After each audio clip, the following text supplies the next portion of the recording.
और बढ़िया। आज हम लोग बात करेंगे unit first chapter second sexual reproduction in flowering plants के बारे में। आप सभी जितने भी बच्चों की जो प्रॉब्लम थी कि बुक उनके पास अवेलेबल नहीं था, एग्जाम्पलर उनके पास अवेलेबल नहीं था, सिलेबस पता नहीं था कि नया सिलेबस के अंदर में क्या कुछ चेंजेस हुए हैं, अगर वो नहीं मालूम है, लैब मैनुअल अगर आपके पास नहीं है, तो इन सभी का जो पीडीएफ फॉर्म है मैंने एक टेलीग्राम चैनल बनाया है और उस चैनल के अंदर पे आप जाकर ज्वाइन कर सकते हैं। लिंक आपको डिस्क्रिप्शन में मिलेगा और वहाँ पे जाके आप पूरी एनसीईआरटी का जो पीडीएफ है, पीडीएफ फॉर्म में जो एनसीईआरटी की टेक्स्ट बुक है, एग्जाम्पलर है, लैब मैनुअल है, क्या कुछ सिलेबस है और सिलेबस के अंदर में क्या कुछ चेंजेस हुए हैं वो आप जाकर देख सकते हैं। तो डिस्क्रिप्शन में आपको मिल जाएगा टेलीग्राम चैनल का लिंक, आप जाकर वहाँ से ज्वाइन कर लें।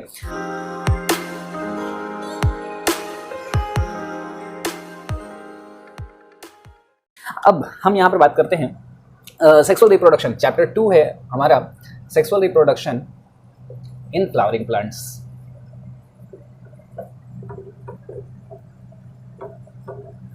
Sexual reproduction in flowering plants. अब बात ये आती है कि हमने रिप्रोडक्शन का पूरा ओवरव्यू हमने देखा है कि रिप्रोडक्शन क्या होता है, रिप्रोडक्शन क्यों होता है, रिप्रोडक्शन कितने टाइप का होता है, सेक्सुअल क्या होता है, सेक्सुअल क्या होता है, वो सारी चीज़ें हमने चैप्टर फर्स्ट में कवर कर ली थी। अब हम बात कर रहे हैं यहाँ पर कि सेक्सुअल रिप्रोडक्शन के बारे में कि सेक्सुअल रिप्रोडक्शन किसके अंदर, in flowering plants. Flowering plants किन्हें कहते हैं? तो फ्लावरिंग प्लांट्स जिनके अंदर फ्लावर होता है। और फ्लावरिंग प्लांट्स मतलब कौन से प्लांट्स में फ्लावर होगा, तो वो होता है एंजियोस्पर्म्स में। तो एंजियोस्पर्म्स वो प्लांट हैं जिनके अंदर में सेक्सुअल रिप्रोडक्शन होता है, ठीक है, सॉरी मतलब फ्लावरिंग होती है। तो एंजियोस्पर्म के अंदर में ही सिर्फ फ्लावरिंग होती है और इसी वजह से उनको हम लोग क्या बोलते हैं, फ्लावरिंग प्लांट्स बोलते हैं। अब अगर हम बात कर ले कुछ हिस्टोरिकल एस्पेक्ट की, कुछ साइंटिस्ट इनसे रिलेटेड, इस चैप्टर से रिलेटेड, तो डिस्कवर्ड बाय मतलब sexual reproduction in flowering plant was discovered by Camerarius. एक साइंटिस्ट थे कैमेरेरियस, और कैमेरेरियस ने ही सबसे पहले सेक्सुअल रिप्रोडक्शन की जो फ्लावरिंग प्लांट्स जो होते हैं, जो एंजियोस्पर्म्स होते हैं, उनके अंदर में सेक्सुअल रिप्रोडक्शन होता है, उसकी डिस्कवरी जो है वो कैमेरेरियस ने करी थी, ठीक है। अब उसके बाद ये सारी जो भी चीज़ें हम पढ़ रहे होते हैं ये सब प्लांट एम्ब्रियोलॉजी के अंदर में आती हैं। तो यहाँ पर हम पढ़ते हैं father of plant embryology. Plant embryology कहने का मतलब कि प्लांट के अंदर में किस तरीके से जाइगोट का फॉर्मेशन होगा और जाइगोट किस तरीके से एम्ब्रियो में कन्वर्ट होगा, सीड बनेगा, सीड किस तरीके से फिर से नए प्लांट में कन्वर्ट होते हैं। तो जो पूरे एम्ब्रियो का डेवलपमेंट होता है बेसिकली सेक्स रिप्रोडक्शन होने के बाद, फर्टिलाइजेशन होने के बाद, तो उसको हम लोग एम्ब्रियोलॉजी कहते हैं। आपने पढ़ा होगा 11th क्लास के अंदर में कि एम्ब्रियोलॉजी बेसिकली होता क्या है, एम्ब्रियोलॉजी टर्म का मतलब क्या होता है। तो प्लांट एम्ब्रियोलॉजी के जो फादर हैं वो हैं C.F. वुल्फ। C.F. वुल्फ जो थे वो फादर ऑफ प्लांट एम्ब्रियोलॉजी इनको बोला जाता है। हम यहाँ पर फ्लावरिंग प्लांट्स पढ़ रहे हैं, एंजियोस्पर्म्स के बारे में पढ़ रहे हैं। आगे हम चैप्टर 7 के अंदर में एवोल्यूशन चैप्टर भी पढ़ने वाले, एवोल्यूशन के बारे में पढ़ने वाले हैं। तो यहाँ पर एवोल्यूशनरी एस्पेक्ट भी थोड़ा बहुत लेकर हम चलेंगे कि जो एवोल्यूशन जब हो रहा था, तो एवोल्यूशन के टाइम पर देखिए यहाँ पर क्या होता है कि अगर आप थोड़ी इसे समझने की कोशिश करें कि जब से लाइफ ओरिजिनेट हुई अर्थ पे, या जब से अर्थ का फॉर्मेशन हुआ, ठीक है, उस वक्त से लेके अभी तक का जो टाइम चल रहा है, आज तक का जो अभी टाइम चल रहा है, इन सबों को अलग अलग एराज में डिवाइड किया गया है। कि एक एरा था, ठीक है, एक एरा था अजोइक एरा, फिर इसी तरीके से अलग अलग 6 एराज के अंदर में डिवाइड किया गया है ना। तो यहाँ पर जो टोटल एराज हैं वो 6 हैं, और जितने भी एराज हैं उनके अंदर में हम ये देखते हैं कि कौन सी एरा के अंदर में क्या कुछ अर्थ पे चेंजेस हुए थे। मतलब कि जब अर्थ का फॉर्मेशन हुआ था तो वो एरा जो था, जब नया अर्थ बना था, तो वो उस वक्त का जो टाइम ड्यूरेशन था, जो टाइम चल रहा था, उसको हमने नाम दिया था अजोइक एरा।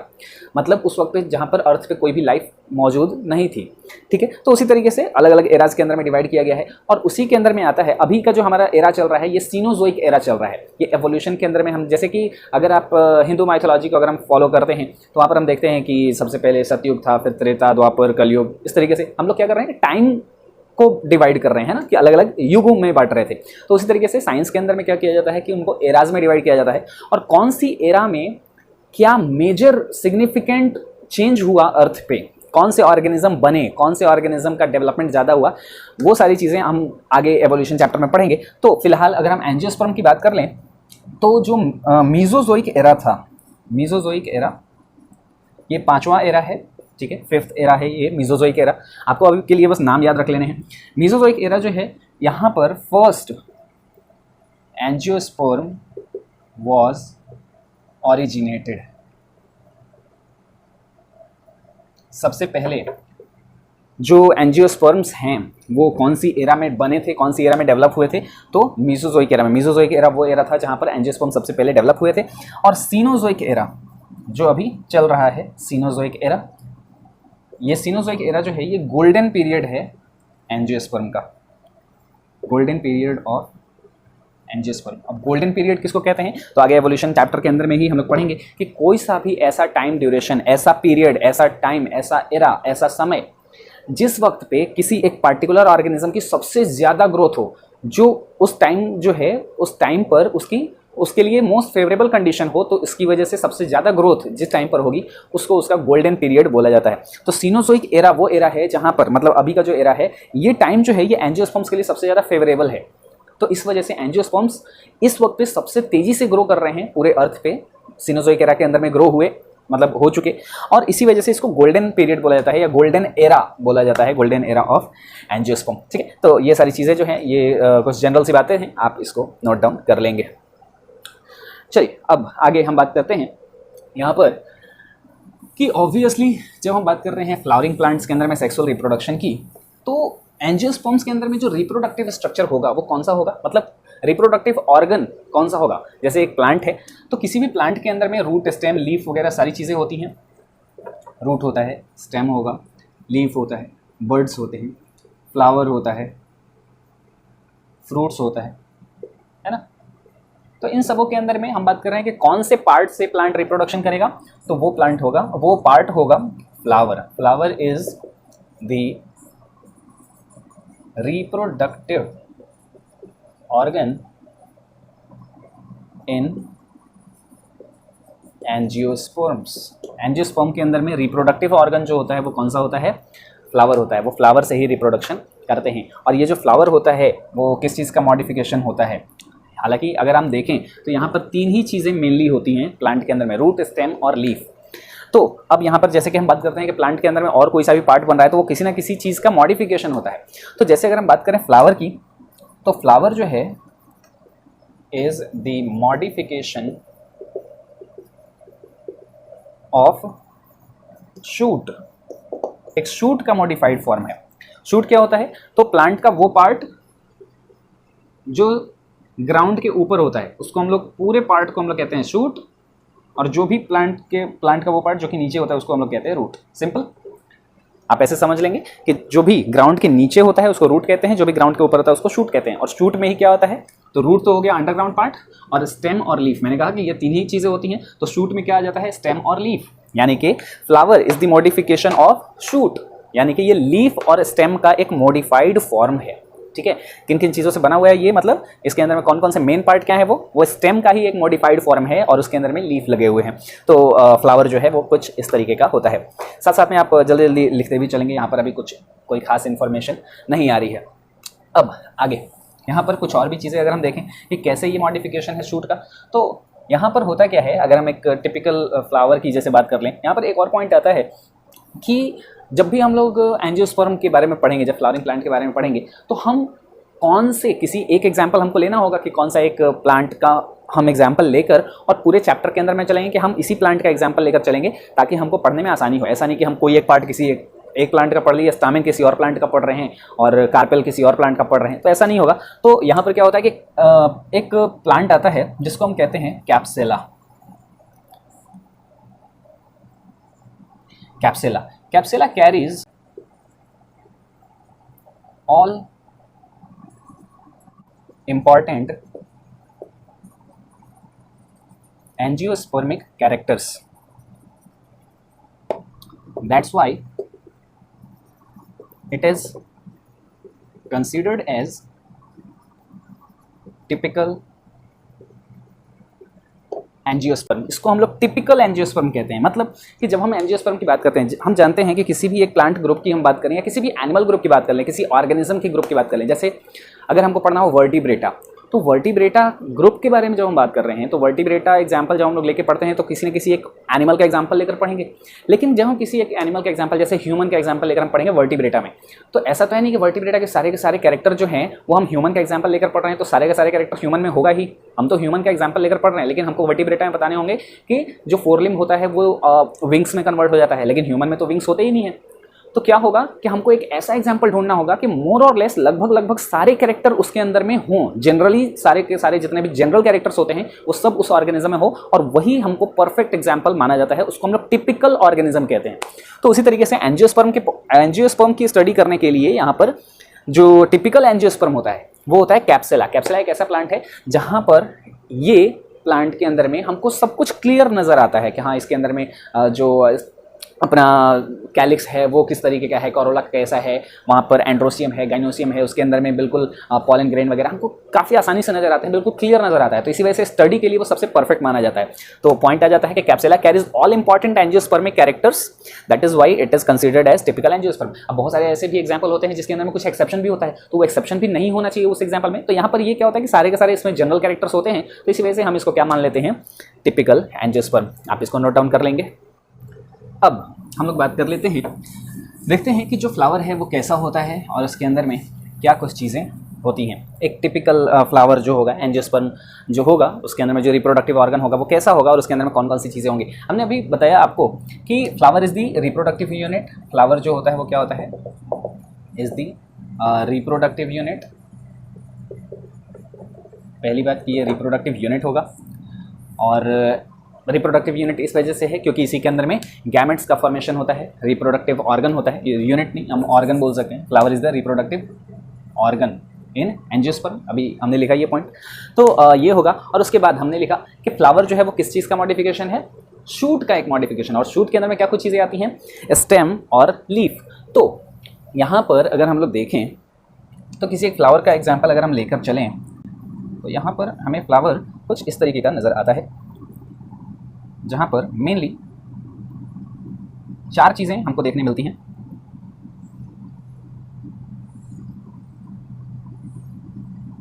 सबसे यहाँ पर 4 पार्ट में ये डिवाइडेड होता है।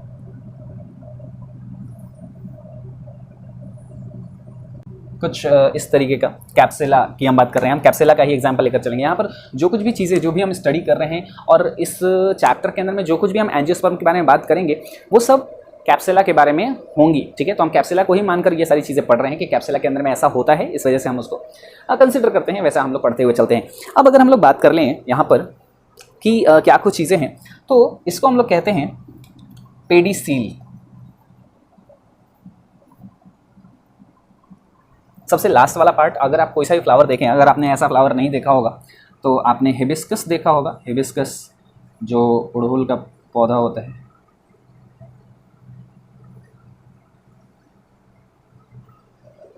ऐसा होगा, और ये आपने देखा होगा कुछ इस तरीके का होता है।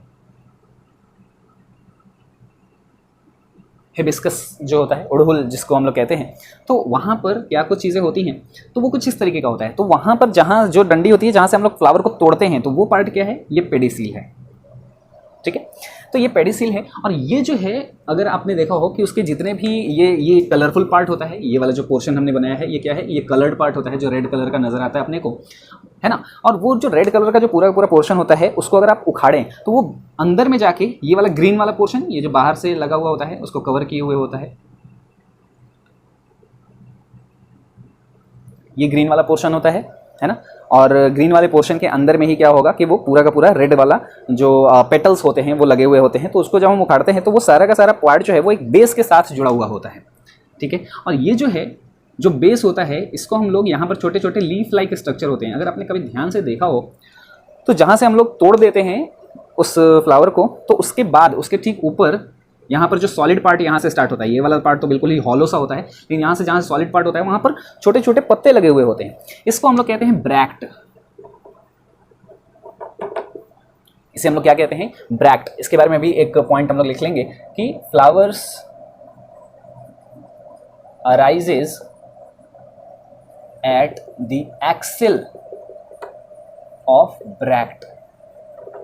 ब्रैक्ट के एक्सिल पर ही अराइज होते हैं। पूरा का पूरा जो फ्लावर है ये ब्रैक्ट के एक्सिल पर, जो बेस है ब्रैक्ट का, वहीं से अराइज होता है। ठीक है, तो जनरली जितने भी फ्लावर्स होते हैं वो क्या होंगे कि ब्रैक्ट के एक्सिल से अराइज होते हैं। अब ये सारे जो टर्म्स हैं एक्सिल और ब्रैक्ट वगैरह, ये सब हम ऐसे ऐसे छोटे छोटे से टर्म्स आएंगे, इसके बारे में डिटेल में जानने की जरूरत नहीं है कि एक्सिल क्या होता है, ब्रैक्ट क्या होता है, हालांकि मैं बताता चलूँगा। ब्रैक्ट जैसे ये छोटे छोटे से जो लीव्स होते हैं। ठीक है, अब तो यहाँ पर ये पेडिसील वाला पार्ट है, और ये जो पोर्शन है जिसके ऊपर में पूरा का पूरा फ्लावर जो है ये जहाँ पे जमा हुआ है, ठीक है, जिस पर वो टिका हुआ है, जो बेस है, इसको हम कहते हैं थैलेमस, या फिर इसे ही बोला जाता है रिसेप्टेकल। इसे हम लोग कहते हैं थैलेमस या फिर रिसेप्टेकल। तो ये जो एक एग्जाम्पल था ये बस आपको पेडिसील समझाने के लिए था। ये वाला मैं रेज कर देता हूँ इधर का। ठीक है, तो ये सबसे नीचे वाला पोर्शन पेडिसील, और उसके बाद जो बेस है ये है थैलेमस। अब ध्यान से सुनते जाइएगा कि यहाँ पर हम देख रहे हैं कि फ्लावर जो है वो एक तरीके का मॉडिफाइड शूट होता है। तो कैसे होता है, अब उसके बाद ये 4 वॉर्ल्स में ये डिवाइडेड होता है। सबसे बाहर ये जो लीफ लाइक स्ट्रक्चर, जो सबसे बाहर वाला लीफ लाइक स्ट्रक्चर लगा हुआ होगा, इसको हम लोग कहते हैं कैलिक्स। उसके अंदर जो होता है उसको हम कहते हैं कोरोला। उसके अंदर वाला जो पार्ट होता है वो मेल पार्ट होगा, हम कहेंगे एंड्रोसियम। और जो बिल्कुल लास्ट वाला होता है उसे हम कहते हैं गाइनोसियम। आपको अब वर्ड से पता चल रहा होगा कि मेल पार्ट कौन सा है और फीमेल पार्ट कौन सा है। एंड्रो फॉर मेल हमने चैप्टर फर्स्ट में डिस्कस करा था, गाइनो फॉर फीमेल, यानी कि ये फीमेल मेगा स्पोरोफिल जो है वो होगा, और ये माइक्रो स्पोरोफिल होता है, मेल पार्ट होता है। तो कैलिक्स, कोरोला, एंड्रोसियम और गाइनोसियम ये 4 पार्ट में डिवाइडेड होता है। अभी अगर हम ध्यान से देखें तो ये जो चारों का चारों पार्ट है ये इस थैलेमस के ऊपर टिका हुआ है। जनरली अगर हम लोग बात करते हैं किसी भी स्टेम की, हमने कहा कि जो फ्लावर है वो क्या है कि एक मॉडिफाइड शूट है, और शूट के ऊपर में, शूट के अंदर क्या क्या आता है, तो आता है स्टेम और लीफ। यही 2 चीज़ें होती हैं, स्टेम एंड लीफ। तो ये फ्लावर में स्टेम कौन सा पार्ट है, स्टेम का मॉडिफाइड पार्ट कौन सा है और लीफ का मॉडिफाइड पार्ट कौन सा है, तो उसको अगर हम लोग देखें तो यहाँ पर स्टेम के कैरेक्टर्स क्या होते हैं। तो स्टेम के ऊपर में कैरेक्टर्स ये होते हैं कि स्टेम के पास होता है नोड और इंटरनोड। नोड और इंटरनोड, ये थोड़ा बहुत जो कुछ भी पार्ट है ये आप 11 से रिकॉल करते चलेंगे। तो नोड और इंटरनोड। अब क्वेश्चन आता है कि नोड किसे कहते हैं, कौन सा पार्ट हम लोग डिसाइड करेंगे कि नोड कौन सा है। तो एक सिंपल सी लाइन बिल्कुल याद रखिएगा कि नोड कौन से पार्ट को हम लोग कहेंगे। तो बिल्कुल एक सिंपल सी लाइन है कि any plant part, any part of stem on which any other plant part arises is called node. Plant का वो कोई सा भी पार्ट, स्टेम का वो कोई सा भी पार्ट जिसके ऊपर में कोई सा भी प्लांट पार्ट अराइज हो, ठीक है ना, तो उसको हम लोग क्या कहेंगे, नोड। तो बोला ये जा रहा है कि the part of stem on which any plant part arises is called node. तो ये एक नोड है, जैसे कि जहां से लीफ निकल रहा होगा तो उसको हम लोग कहेंगे नोड है। प्लांट के अंदर में कहीं से ब्रांच निकलती है ना, स्टेम के ऊपर में कहीं से एक जगह से ब्रांच निकलती है, तो जिस पॉइंट से ब्रांच निकल रही है वो क्या है, नोड। जहां से अपना फ्लावर निकलेगा वो कहा जाएगा नोड। जहां से फ्रूट उगा हुआ होता है हम कहते हैं नोड। जहां से लीफ होंगी हम कहेंगे नोड। तो ये जो कुछ भी पार्ट, एक पार्ट प्लांट का, स्टेम का वो पार्ट जहां से कुछ भी चीज बाहर निकले, कहीं से बड अगर ओरिजिनेट हो रहा है तो हम उस पार्ट को क्या कहेंगे, जिस बेस से ओरिजिनेट होगा, तो इस पॉइंट को हम लोग क्या कहेंगे, ये क्या है, नोड है। ये क्या है, एक नोड है। और इंटरनोड किसे कहते हैं, तो 2 नोड के बीच का जो स्पेस होता है जहाँ से कुछ भी नहीं उग सकता। आपको ये अगर डायग्राम समझ में आ रहा होगा, ये बैम्बू ट्री के अंदर में ऐसा देखने को मिल जाता है, या फिर हमको देखने मिलता है शुगर केन के अंदर में, ठीक है। वहाँ पर आप नोड और इंटरनोड को क्लियरली देख सकते हैं। क्या मैंगो ट्री में नोड होता है? होता है। मैंगो ट्री के अंदर में आपको बैम्बू की तरह नोड भले ही नजर ना आए, लेकिन वहाँ पर नोड होता है। नोड, मैंने कहा ना कि डेफिनेशन यही है कि प्लांट का, स्टेम का वो पार्ट जहाँ से कोई सा भी प्लांट पार्ट अराइज हो। तो मैंगो के अंदर में भी ब्रांचेस निकलती हैं, वहाँ पर लीफ निकलते हैं, तो जहाँ जिस पॉइंट से लीफ निकल रहा है उस पार्ट को हम लोग नोड कहेंगे। तो मैंगो के अंदर में भी होता है, हर प्लांट पार्ट में नोड होता है।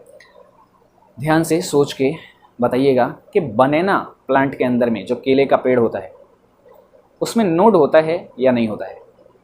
मैंने कहा कि हर प्लांट पार्ट में नोड होते हैं, तो क्या बनाना में भी नोड होता है? अगर हाँ या ना, जो कुछ भी अगर आपका जवाब होगा कमेंट बॉक्स में लिखना, और फिर हम लोग थोड़ी देर में इसको डिस्कस करेंगे। तो चलिए यहाँ पर हम लोग बात कर रहे हैं नोड वाले पोर्शन की। तो ये क्या है कि ये थैलेमस है, रिसेप्टेकल है। तो थैलेमस जो होता है, अब यही बात यहाँ पर आती है कि थैलेमस जो है ये एक मॉडिफाइड नोड है, स्टेम है। ठीक है, थैलेमस क्या है, एक मॉडिफाइड स्टेम होता है। और इस स्टेम के ऊपर में, स्टेम होगा तो इसके ऊपर में क्या होंगे, नोड्स होंगे, और इसी नोड के ऊपर में लगे हुए होते हैं ये सारे के सारे पार्ट्स। क्योंकि ये सारे पार्ट अगर इस थैलेमस पर जुड़े हुए हैं तो किसी एक प्लांट पार्ट पे दूसरा कोई प्लांट पार्ट कहाँ से जुड़ा हुआ हो सकता है, सिर्फ नोड से। मतलब इस स्टेम के ऊपर में अगर लीफ लगा है तो वो कौन से पार्ट से लगेगा, सिर्फ नोड से लगा हो सकता है। तो ये थैलेमस अगर ये स्टेम है, स्टेम का अगर मॉडिफिकेशन है, तो ये सारी चीज़ें जो लगी हुई हैं इस थैलेमस के ऊपर में वो कहाँ पर लगी हुई हैं, उसके नोड पर। जैसे अगर हम एग्जाम्पल के लिए समझ लें कि ये अगर फ्लावर का पेडिसील वाला पार्ट है, ठीक है, ये नीचे वाला ये पार्ट पेडिसील है, और ये वाला जो बेस है, ठीक है, ये जो बेस है ये क्या है, एक ये थैलेमस है। ठीक है, ये बेस है, ये जो थैलेमस है। अब इस थैलेमस के ऊपर में पूरा का पूरा फ्लावर लगा हुआ है, पूरा का पूरा फ्लोरल एपेंडेजेस जितने भी हैं ये सब, कैलिक्स, कोरोला, एंड्रोसियम और गाइनोसियम, ये सारी चीज़ें लगी हुई हैं। तो जब हम इन सभी चीज़ों को उखाड़ के और यूं जब देखेंगे तो हमें नजर आएगा कि यहाँ पर भी नोड हैं, और वो नोड जो है वो सर्कुलर फॉर्म में है। ठीक है, आप अभी इस मोमेंट पर आप इस चीज़ को अभी ध्यान में रखिएगा। थोड़ा सा हम पहले आगे एक कुछ और चीज़ें डिस्कस कर लेते हैं और उसके बाद फिर हम इस चीज़ के ऊपर में वापस आते हैं। तो चलिए, यहाँ पर जैसे कि ये पेडिसील हो गया, ये थैलेमस हो गया जो कि एक मॉडिफाइड स्टेम होता है। कैसे होता है और क्या कुछ चीज़ें होती हैं उसके बारे में बात करेंगे। और ये जो होते हैं कैलिक्स, कोरोला, एंड्रोसियम, गाइनोसियम, ये सब मॉडिफाइड लीव्स होते हैं। ठीक है, तो अभी के लिए बस ध्यान में रख लीजिएगा। कैलिक्स जो है इस पूरे के पूरे ग्रुप को बोला जाएगा, उस वॉल को बोला जाएगा, और इसकी जो यूनिट होगी, इसकी यूनिट को हम लोग कहते हैं सेपल। कोरोला ग्रुप को कहेंगे और इसकी यूनिट को कहेंगे पेटल। एंड्रोसियम की यूनिट जो है वो कही जाएगी स्टामेन, और गाइनोसियम की जो यूनिट है वो कही जाएगी कार्पेल या फिर पिस्टिल। हालांकि कार्पेल और पिस्टिल के अंदर में भी थोड़ा डिफरेंस होता है। हम लोग जनरली आप कार्पेल और पिस्टिल को एक ही मानकर चलेंगे। क्या डिफरेंस होता है वो भी अभी थोड़ी देर के अंदर में अभी अपन लोग डिस्कस कर लेंगे। अब आप सबसे पहले तो ये इस चीज़ का आप स्क्रीनशॉट ले लें। ठीक है, अब उसके बाद हम आगे बढ़ते हैं। चलिए, तो यहाँ पर अब हम बात कर रहे थे कि ये चीज़ें क्या हैं और कैसे ये मॉडिफाइड फॉर्म है और क्या कुछ चीज़ें होती हैं। तो पहले उसके बारे में हम इन चारों चीज़ों के बारे में डिस्कस कर लेते हैं, कैलिक्स, कोरोला, एंड्रोसियम और गाइनोसियम के बारे में। अब ये चीज़ें मैं इरेज कर देता हूँ यहाँ से।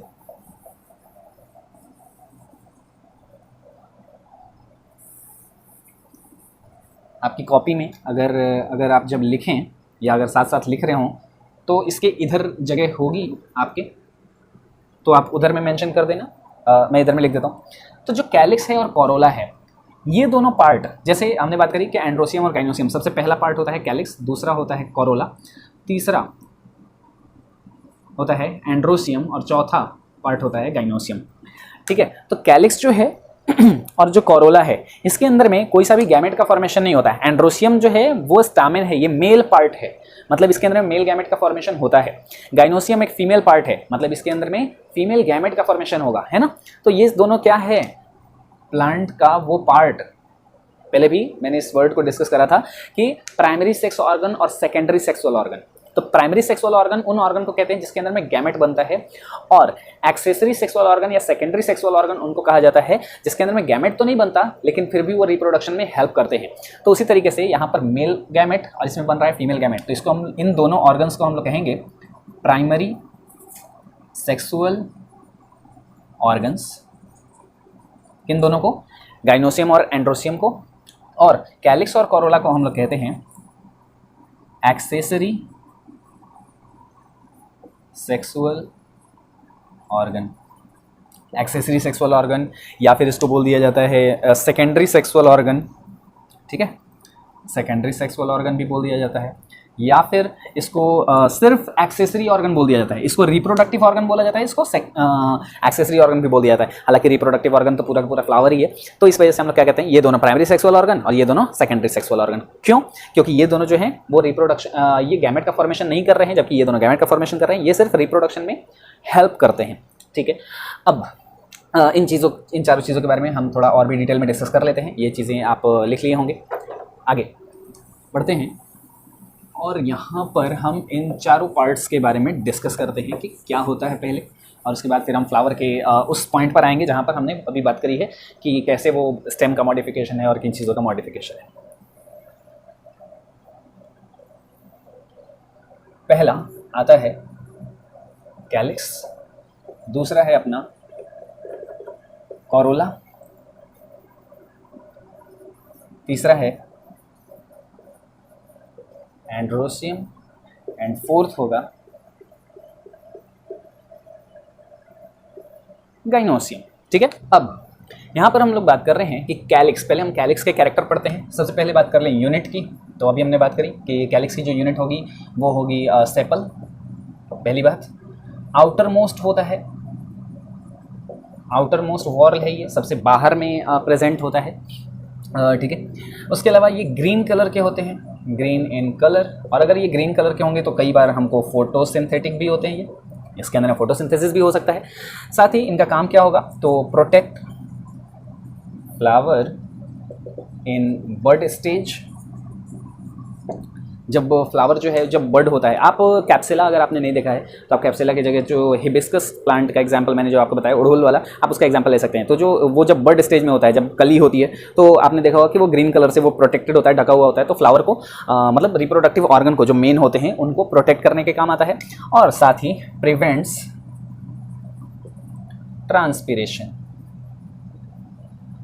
ट्रांसपायरेशन से भी ये क्या करता है कि बचाता है। ट्रांसपिरेशन का मतलब वाटर लॉस, तो फ्लावर से वाटर लॉस ज़्यादा ना हो जाए उस चीज़ से भी बचाता है। फ्लावर को बड स्टेज में प्रोटेक्ट करता है, फोटोसिंथेसिस भी कर सकता है चूँकि ग्रीन कलर का होता है। सबसे बाहर वाला वॉर्ल है, सबसे फ्लावर के सबसे बाहर में प्रेजेंट होता है, और उसके बाद उसकी जो यूनिट होती है वो सेपल होती है।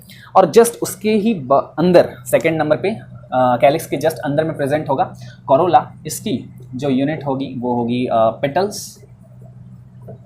ठीक है, ये आउटर मोस्ट है, ये इनर टू कैलिक्स कहाँ पर प्रेजेंट होता है, कैलिक्स के जस्ट अंदर प्रेजेंट होगा। ये ग्रीन कलर का था, ये ब्राइटली कलर्ड होते हैं, ब्राइटली कलर्ड होंगे, अलग अलग कलर के होते हैं। ठीक है, और इनका काम क्या होता है, attract insects for pollination, pollination करने के लिए ये इंसेक्ट्स को अट्रैक्ट करने का काम करते हैं। साथ ही अगर हम लोग बात करें तो इसके अंदर में फ्रेगरेंस भी होता है, तो इसके अंदर में ये खुशबू भी होगी, थोड़ी फ्रेगरेंस होती है, तो ये इसका फ़ायदा हो जाता है। तो फ्रेगरेंस की तरफ, फ्रेगरेंस की वजह से वो क्या होते हैं कि इंसेक्ट्स को अट्रैक्ट कर लेते हैं पॉलिनेशन करने के लिए, और कलर्ड होते हैं काफ़ी ज़्यादा। एंड्रोसियम, एंड्रोसियम की जो यूनिट होती है वो होगी स्टामेन, और इसका काम क्या होता है, प्रोड्यूसेस मेल गैमेट्स। सिंपल, एक ही काम होगा कि मेल गैमेट का प्रोडक्शन करेंगे। इसकी यूनिट जो होगी वो होगी कार्पेल या पिस्टल, और ये क्या करेगा कि प्रोड्यूसेस फीमेल गैमेट्स। ठीक है, तो बस इतना सही काम है इसके अंदर में, इसके अलावा और कोई भी काम इनका नहीं होता है। एक चीज़ का आप ध्यान रखिएगा, हालांकि कार्पेल और पिस्टल के बारे में भी जो डिफरेंस है वो आपको बताया गया होगा पिछले क्लास में, लेकिन अगर आपको यहाँ पर डिफरेंस, हालांकि ऐसा कुछ बहुत बड़ा डिफरेंस नहीं होता है, लेकिन कई बार क्वेश्चन पूछ लिया जाता है कि कार्पेल जो है वो कितने पिस्टल से मतलब सॉरी कितने, हाँ पिस्टल जो है वो कितने कार्पेल से मिलकर बना हुआ होता है। एक ऐसा मल्टीपल चॉइस टाइप के क्वेश्चन के अंदर में, ऑब्जेक्टिव क्वेश्चन के अंदर में पूछा गया था। तो यहाँ पर आप बस ध्यान में रखिएगा कि pistil is made up of many carpels, बहुत सारे कार्पेल से मिलकर बना हुआ होता है पिस्टल। ठीक है, तो कार्पेल जो बीच वाला पोर्शन होता है, जो गाइनोसियम की जो यूनिट है, उसको हम लोग क्या बोल सकते हैं, कार्पेल कह सकते हैं। तो ये चार चीज़ें यहाँ पर, चार पार्ट्स आ जाते हैं। ठीक है, आप इसे भी नोट डाउन कर लेंगे। चलिए,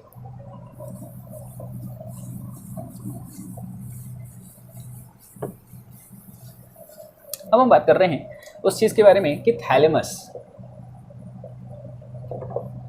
यहाँ पर हमने लिखा कि thalamus is a modified stem on which nodes and internodes are present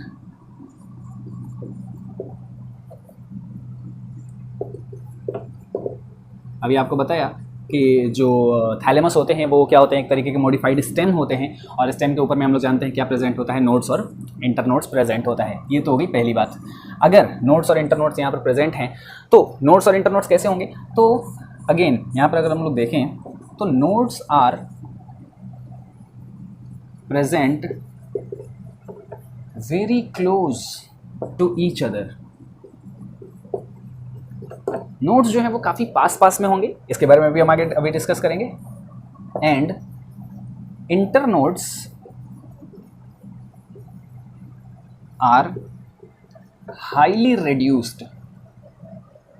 internodes जो होंगे वो हाईली रेड्यूस्ड होंगे, बहुत कम होंगे, नहीं के बराबर होंगे, इंटरनोड्स उतने ज़्यादा नहीं होंगे। ठीक है, तो thalamus is a modified stem on which nodes and internodes are present. Nodes are present very close to each other, काफ़ी पास पास में होते हैं। और नोड अगर काफ़ी पास पास में आ जाएंगे तो क्या हो जाएगा, इंटरनोड धीरे धीरे खत्म हो जाएगा, इंटरनोड काफ़ी रिड्यूस हो जाएगा। तो इंटरनोड्स जो होते हैं वो क्या होते हैं, हाईली रिड्यूस्ड होते हैं। ठीक है, अब यहाँ पर एक और बात आती है कि all nodes are in circular form on which whorls arises। जितने भी नोड्स होते हैं वो सर्कुलर फॉर्म में होते हैं, उसका भी अभी हम लोग डायग्राम देखेंगे, जिसके ऊपर में वॉल्स अराइजेज होते हैं, वॉल्स उसके ऊपर में प्रेजेंट होते हैं। वॉल्स जो होंगे टोटल कितने होंगे, 4 होंगे। ठीक है, और वॉल्स जो होते हैं वो किस चीज़ के मॉडिफिकेशन होते हैं, यहाँ पर ये पार्ट आप लिख लेंगे। ठीक है, whorls are modified leaves which are present in 4 circles। 4 circle में यहाँ पर प्रेजेंट होंगे। whorls are modified leaves which are present in 4 circles। कौन कौन से सर्कल में, तो जो सबसे फर्स्ट वाला जो सर्कल होगा उसके ऊपर में होता है कैलिक्स, सेकंड वाले सर्कल पे होता है कोरोला, थर्ड वाले पर होता है एंड्रोसियम, और फोर्थ वाले पर होता है गाइनोसियम। ठीक है, तो ये 4 सर्कल के अंदर में जो वॉर्ल्स हैं वो प्रेजेंट होते हैं, और ये सभी किस चीज़ के मॉडिफिकेशन होते हैं, लीव्स के मॉडिफिकेशन होते हैं। अभी हमने बात करी कि जो कैलिक्स है, कोरोला है, एंड्रोसियम है, गाइनोसियम, वो सब लीव्स के मॉडिफिकेशन। तो जो थैलेमस है, जिस थैलेमस की बात कर रहे हैं, ये क्या है, ये स्टेम का मॉडिफिकेशन है, और इसके ऊपर में ये सारी चीज़ें जो लगी हुई हैं ये सभी क्या हैं, ये किसके मॉडिफिकेशन है, ये लीव्स के मॉडिफिकेशन है। टोटल कितने हैं, 4 हैं। सबसे बाहर वाला कौन सा है, कैलिक्स है, उसके बाद कोरोला है, फिर एंड्रोसियम है, और फिर उसके बाद गाइनोसियम है। तो इस तरीके से ये 4 चीज़ें प्रेजेंट होती हैं, और ये जहाँ पर प्रेजेंट हैं इस स्टेम के ऊपर में, मतलब थैलेमस के ऊपर में क्या होंगे कि नोड्स होते हैं ऑन विच, हमने लिखा था कि thalamus are modified stem on which nodes and internodes are present. तो इसके ऊपर में नोड्स और इंटरनोड्स प्रेजेंट होंगे, और नोड्स जो होते हैं वो हाईली मतलब nodes are very close to each other, nodes काफ़ी पास पास में होते हैं, और इंटरनोड्स जिसकी वजह से क्या होंगे कि हाईली रिड्यूस्ड होते हैं। कैसे होंगे इस चीज़ को हम देखेंगे, यहाँ पर आप इससे जल्दी से आप लिख लेंगे। अब हम बात कर रहे हैं, जैसे मैंने आपको बताया कि हम मान के चलते हैं कि ये वाला जो पोर्शन है ये पेडिसील है, पेडिसील या फिर इसको स्टाक बोलते हैं। ठीक है, इसको हम पेडिसील या फिर स्टाक कहते हैं। तो ये पेडिसील या फिर स्टाक है, और इस पेडिसील या स्टाक के ऊपर में क्या प्रेजेंट है कि, और ये वाला जो पोर्शन है जिसके ऊपर में सारा का सारा फ्लोरल पार्ट प्रेजेंट है, इसको हम थैलेमस कह रहे हैं। इसके ऊपर में सारा का सारा फ्लोरल पार्ट प्रेजेंट है। हम इसको क्या करते हैं, उखाड़ देते हैं, और फिर इसके बेस को देखते हैं। तो जब हम देखते हैं तो वो कुछ इस तरीके का नज़र आता है। अब ध्यान से देखिएगा कि यहाँ पर कौन सा पार्ट नोड है और कैसे इंटरनोड प्रेजेंट है, ये चीज़ें प्रेजेंट होती हैं। जब आप ऊपर से अगर हम इसको मैग्नीफाई करके देखें, बड़ा करके देखें, तो वो कुछ इस तरीके का नज़र आता है, जिसके ऊपर मतलब हम फ्लावर को क्या कर रहे हैं कि फ्लावर के सारे पार्ट को उखाड़ के हम ऊपर से देख रहे हैं, टॉप व्यू देख रहे हैं, यूं देख रहे हैं हम। तो यहाँ पर ऐसा नज़र आ रहा है, मतलब सबसे बाहर में क्या लगा हुआ था, कैलिक्स।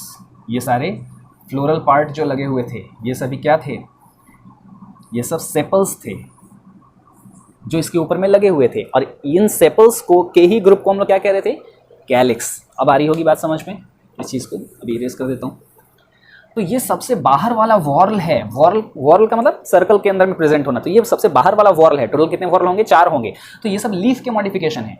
क्या है ये, सबसे पहला जो पार्ट है, फर्स्ट सर्कल जो है वो है कैलिक्स। ये जहाँ पर लगा हुआ है, तो ये जहाँ से अराइज हो रहा है, मैंने कहा कि जो नोड है वो सर्कुलर फॉर्म में है। ये देखो यहाँ पर क्या है कि ये सर्कल के फॉर्म में नोड है, यहाँ से कुछ अराइज हुआ, फिर उसके बाद थोड़े समय के बाद कुछ दूरी पर फिर यहाँ से कुछ लीव्स लाइक स्ट्रक्चर अराइज हो रहे हैं, लीव्स के मॉडिफाइड फॉर्म अराइज हो रहे हैं। और ये जो है जस्ट सेकंड वाले वॉर्ल में जो अराइज हो रहा है वो क्या है, कोरोला। ये भी लीफ का मॉडिफिकेशन है, ठीक है। और यहाँ से क्या अराइज होंगे, पेटल्स। ये क्या थे, सेपल्स, है ना। तो ये सेपल्स थे सबसे बाहर वाले में जो लगे हुए थे, उसके बाद जो लगे हुए थे वो पेटल्स थे, उसके बाद तीसरे नंबर पे जो लगे हुए होंगे वो होंगे एंड्रोसियम, ठीक है। अब आ रही होगी आपको बात समझ में। तो यहाँ पर क्या कुछ चीज़ें हैं,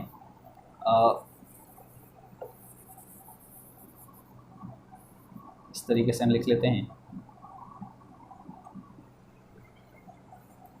सबसे बाहर वाला जो पार्ट है ये है कैलिक्स, दूसरे नंबर पे जो है वो है कोरोला, तीसरे नंबर पे जो है वो है एंड्रोसियम, और चौथे नंबर पे जो है वो है गाइनोसियम। क्लियर हो गया होगा।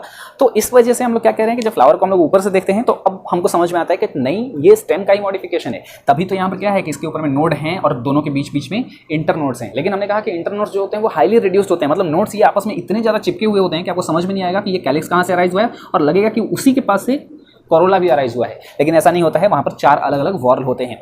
और इसी वजह से होता ये है कि कुछ प्लांट्स के अंदर जनरली तो क्या होता है कि इन चारों के बीच में स्पेस नहीं होता है, बहुत ही कम होता है, मतलब इंटरनोड्स नहीं होते हैं। लेकिन कभी कभी कुछ प्लांट्स के अंदर में क्या होता है कि कोरोला और एंड्रोसियम के बीच में एक गैप होता है, एक इंटरनोड होता है, और उस इंटरनोड को कहते हैं एंड्रोफोर, ठीक है। इन दोनों के बीच के जो गैप हो, इन दोनों के बीच का जो गैप होगा उस गैप को हम लोग क्या कहेंगे, एंड्रोफोर। उसी तरीके से कुछ ऐसे भी फ्लावर्स होते हैं, कुछ ऐसे भी प्लांट्स होते हैं जिनके अंदर में एंड्रोसियम और गाइनोसियम के बीच में गैप होता है, और इसको हम लोग कहते हैं गाइनोफोर। अगर एंड्रोसियम गाइनोसियम के बीच में गैप रहा, गैप का मतलब इंटरनोड अगर हुआ सिग्निफिकेंटली, अगर हमको नजर आ रहा है कि नहीं जनरली तो क्या होता है कि इनके बीच में गैप नहीं होता है, लेकिन अगर एंड्रोसियम गाइनोसियम के बीच में गैप पाया जाएगा तो हम लोग कहेंगे गाइनोफोर, और अगर कोरोला एंड्रोसियम के बीच में अगर गैप हुआ तो हम लोग कहेंगे एंड्रोफोर। और कुछ प्लांट्स जिनके अंदर में दोनों के ही अंदर में गैप होता है, मतलब दोनों तरीके का गैप होता है, कोरोला एंड्रोसियम के बीच में भी गैप होता है और एंड्रोसियम गाइनोसियम के बीच में भी गैप होता है, तो एंड्रोफोर भी होता है और गाइनोफोर भी होता है। तो एंड्रोफोर और गाइनोफोर को ऐसे प्लांट्स के अंदर में मिलाकर हम लोग क्या बोलते हैं, गाइनेंड्रोफोर। दोनों वर्ड को हम लोग मिला देते हैं, गाइनेंड्रोफोर या फिर एंड्रोगाइनोफोर। आई होप क्लियर हो गया होगा। तो ये सारे कुछ टर्म्स होते हैं, ये होता है फ्लावर। ये आप अगर आप लिखना चाहें तो ये आप लिख लेंगे, आपको समझ में आ गई होंगी बातें। और यहाँ पर ये जो था जिसके अंदर में हमने पढ़ा कि फ्लावर कैसा होता है, उसके अंदर में क्या कुछ चीज़ें होती हैं, उसका ओवरव्यू और किस चीज़ का मॉडिफिकेशन होता है, और जनरल सी बातें। अगले लेक्चर के अंदर में हम लोग डिस्कस करेंगे कि फ्लावर के अलग अलग पार्ट्स के बारे में, कि मेल जो रिप्रोडक्टिव ऑर्गन है वो कैसा होगा, उसके अंदर में किस तरीके से डेवलपमेंट वगैरह होता है अगले लेक्चर में।